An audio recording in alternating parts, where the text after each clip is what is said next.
Le People's Health Movement, ou c'est le mouvement populaire pour la santé, il s'agit d'un réseau global d'activistes et d'organisations qui luttent pour le droit à la santé dans le monde. Il a commencé dans l'année 2000 et il est actuellement présent et actif dans 70 pays dans le monde. Il faut bien comprendre que quand on parle de droit à la santé, on parle de l'accessibilité des soins de santé de base, mais aussi on parle des déterminants sociaux de la santé. Donc de tout ce qui concerne l'environnement où les gens vivent et grandissent et travaillent. Donc de l'accès à l'eau, de l'éducation, de la justice sociale, du travail, de la démocratie, voilà. Tout ça fait partie de la santé. Donc on travaille en réseau avec beaucoup de mouvements, des organisations qui s'occupent des droits humains.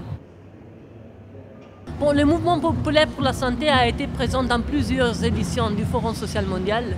Dans les dernières années, on est en train d'amener une stratégie de convergence avec des autres organisations et réseaux parce qu'on a constaté que bon, il y a un problème au niveau de la société civile et des mouvements sociaux, c'est celle de la fragmentation.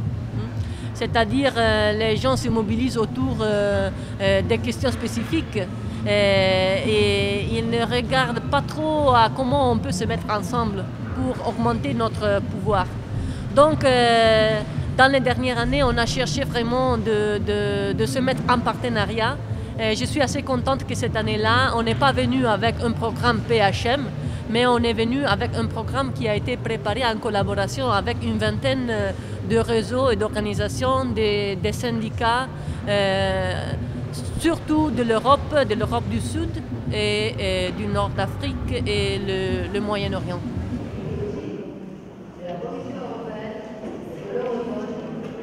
En ce moment, le bilan qu'on a reçu d'après 5 ans des mesures d'austérité que les gouvernements qui ont précédé ont imposées au peuple, bon, la situation est vraiment horrible. Il n'y a plus d'accès, comme le chômage est très haut, ils ne sont plus couverts de sécurité sociale, ils n'ont plus d'accès gratuit aux hôpitaux, à la santé publique, plus accès aux traitements, aux médicaments. Ça touche à peu près le 40 à 50% de la population. En ce moment, comme on fait face à des ruines, parce que c'est la situation réelle, tout d'abord, on tâche de soigner, de couvrir toutes les urgences, c'est-à-dire les personnes qui ont des maladies chroniques, et ne sont plus couverts, n'ont pas accès aux services. Les personnes qui sont très pauvres, qui sont sans papier et qui n'ont plus d'accès aux services. De leur permettre d'avoir accès aux hôpitaux publics afin de se faire soigner. La tuberculose par exemple, et même les maladies sexuellement transmises. Et il y a le sida aussi. C'est-à-dire vraiment il y a un afflux des problèmes qui se présentent et d'une urgence qui ne permet pas à être en retard. I'm the chief writer of EnvironmentalAfrica.com. This is a group of writers. It's a platform for writers from across Africa who write on environmental issues. And we believe that the pen is more powerful than nuclear weapons. What we mean by that is that what people write, what people say can change the world. So we don't just write for the sake of writing, but we do so that we can impact the world out there. I'm here like everybody else, first of all, to interact and to get to know people from across the world. It's also great to be in Tunisia because this is a great country, a very friendly people. And then in terms of the World Social Forum, I'm here so that I can play my own role, however small, however big or medium, in ensuring that the other world that we look for can be actually possible and made to happen.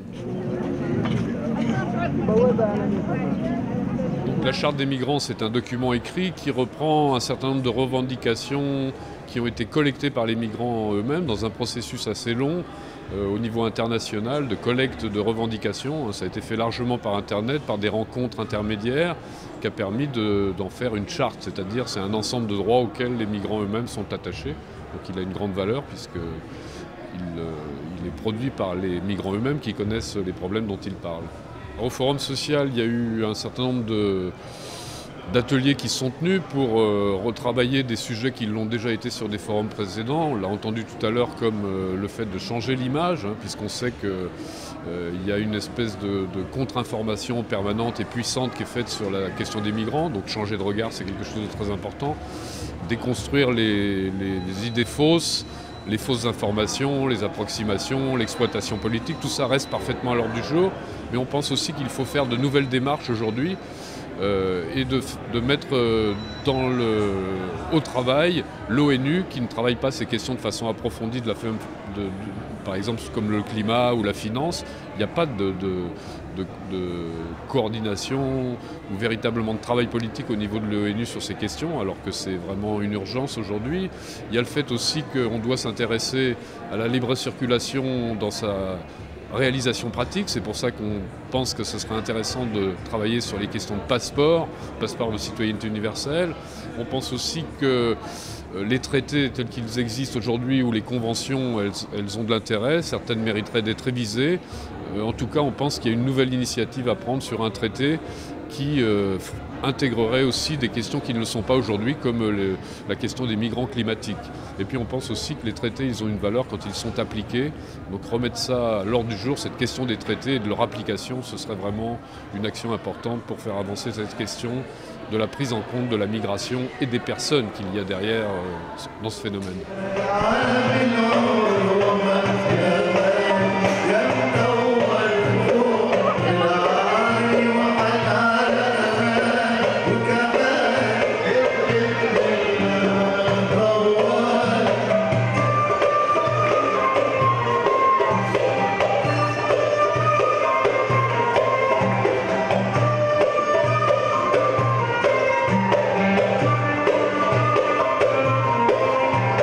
Silent